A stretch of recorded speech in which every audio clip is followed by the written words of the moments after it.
এখন 2025 সালে রাজশাহী বোর্ডে যেটা নিয়ে আলোচনা করা হয়েছে, যে ট্যাক্সটা, সেটা হচ্ছে বাংলাদেশের রিভার সম্পর্কে, নদীর কি নিয়ে, রিভারের অ্যাডভান্টেজেস অ্যান্ড ডিসঅ্যাডভান্টেজেস নিয়ে। দেখো এখানে বলা হয়েছে Bangladesh is a criss crossed with hundreds of reverse.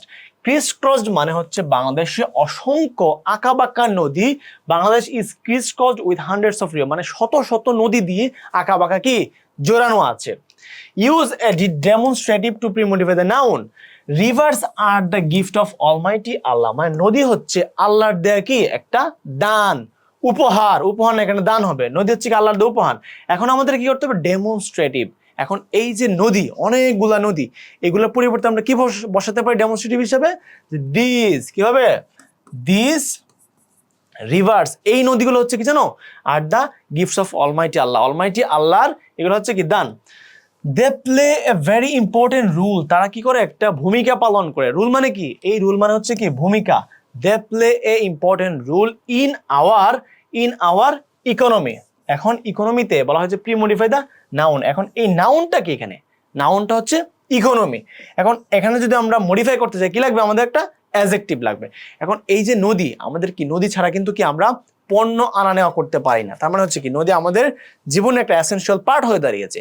এখন এইটা ইম্পর্টেন্ট রোল প্লে করে কোথায়? আওয়ার ন্যাশনাল ইকোনমিতে। আমরা একটা অ্যাডজেক্টিভ বসায় দিলাম যে ন্যাশনাল ইকোনমি, আমাদের জাতীয় অর্থনীতিতে এটা একটা বড় ভূমিকা পালন করে। দেখো থার্ড সেন্টেন্সে বলা আছে there are hundreds of big and small rivers. এখানে কি অনেক নদী আছে। বাংলাদেশে তো সব নদী সমান না। তুমি যদি এক এক অঞ্চলে যাও এক এক রকমের নদী পাবা। There are hundreds of big and small rivers. এখানে কি অসংখ্য ছোট বড় নদী আছে। ইন কান্ট্রি একটা দেশের মধ্যে ইউজ এ পজেসিভ। এখন পজেসিভ কি জানি আমরা? এই যে বলছিলাম যে পজেসিভ ওয়ার্ডগুলা হিজ, হার, আওয়ার, দেয়ার, কাদের কান্ট্রি সম্পর্কে এখানে বলা আছে?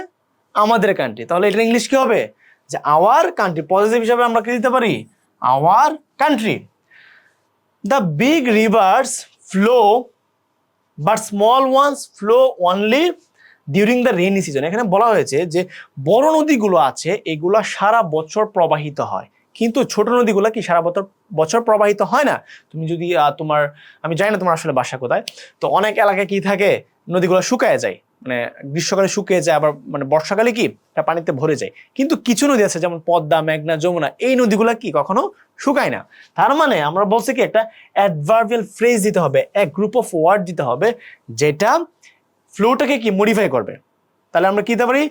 The big rivers flow all the year, মানে কি সারা বছর ব্যাপী। অল দ্য ইয়ার, সারা বছর ব্যাপী কি এই বড় নদীগুলা কি হয়? প্রবাহিত হয়। বাট স্মল ওয়ান্স, ছোটগুলা ফ্লো ওয়ানলি কখন? ডিউরিং দ্য রেইনি সিজন, বর্ষাকালে শুধু কি ছোট নদীগুলা প্রবাহিত হয়। দেখো our rivers are the great use and important to us. এই যে আমাদের নদীগুলো আছে এগুলো আমাদের জন্য কি খুবই উপকারী, খুবই দরকারি। এগুলো ছাড়া কি আমরা আমাদের যে ইকোনমি আছে সেগুলো কি স্ট্রং করতে পারবো না। কারণ নদীতে কত ইজিলি আমরা ট্রান্সপোর্ট করতে পারি মালামাল, সেটা আসলে রাস্তা দিয়ে সম্ভব না। তার মানে এইটার ইম্পর্টেন্স আমাদের কাছে অনেক বেশি।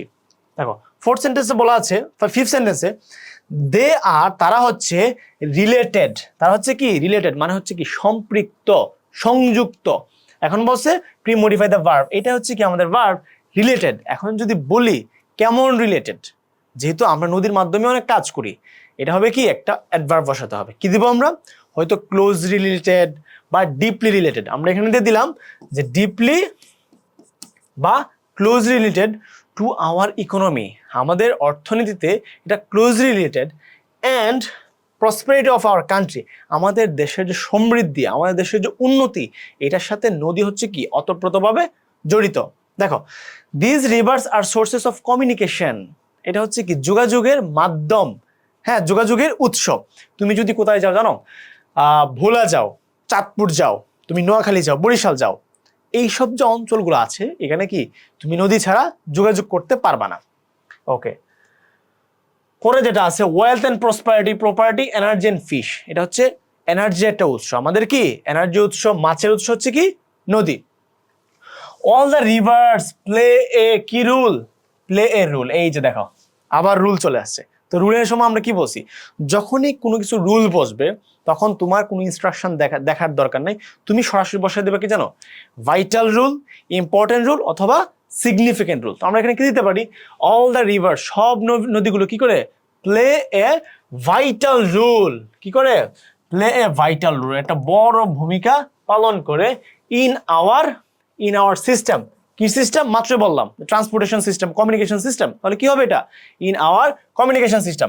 কারণ দেখো এখানে বলছে কি নাউন অ্যাডজেক্টিভ, একটা নাউন বসাতে হবে এবং সেটা কিসের মতো কাজ করবে, অ্যাডজেক্টিভের মতো। তো আমরা কি দিয়ে দিলাম, যে কমিউনিকেশন সিস্টেম, আমাদের কমিউনিকেশন সিস্টেমে কি এটা একটা বড় ভূমিকা পালন করে।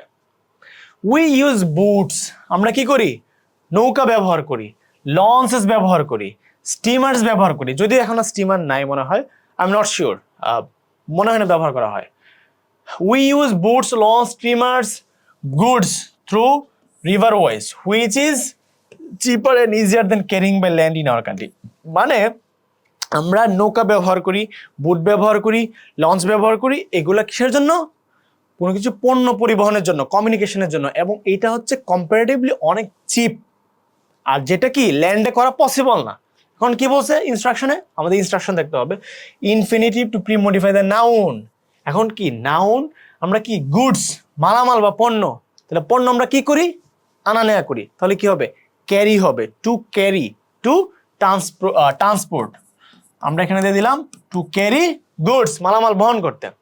মোরওভার, অধিকন্তু people by the riverside can earn their livelihood by catching fish. এখন তুমি যদি পটুয়াখালী যাও, দেখবা এখানকার বড় একটা অংশ যারা জেলে আছে তারা সমুদ্রে বা নদীতে এখানে কি করে, মাছ ধরে তাদের জীবিকা নির্বাহ করে। তো আমরা কি দেবো এখানে, বলছে ইউজ এ প্রেজেন্ট পার্টিসিপল, আমরা একটা পার্টিসিপল দিতে হবে, ভার্বের সাথে আইএনজি হবে এবং যেটা অ্যাডজেক্টিভের মতো কাজ করবে।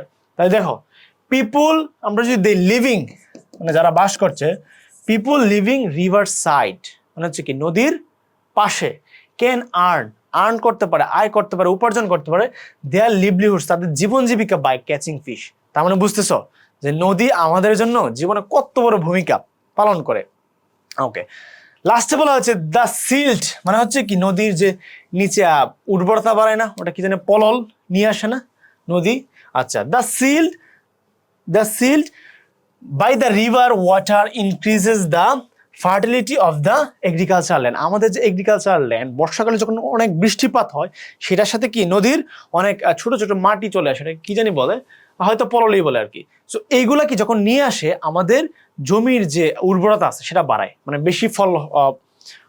বেশি উৎপাদন করা যায়। তাহলে আমরা কি দিতে পারবো, this silt carried by the river, এটা কি নদী দ্বারা বাহিত হয়ে আসে, carried by the river water increases the fertility of agriculture land. এখন আমাদের যে এই বোর্ডটা ছিল, এটা মেবি কত বোর্ড, এটা হচ্ছে রাজশাহী বোর্ড 2025 সালে, এবং এইটাতে আমরা দেখেছি যে নদী আমাদের জীবনে কতটুকু গুরুত্বপূর্ণ ভূমিকা পালন করতে পারে।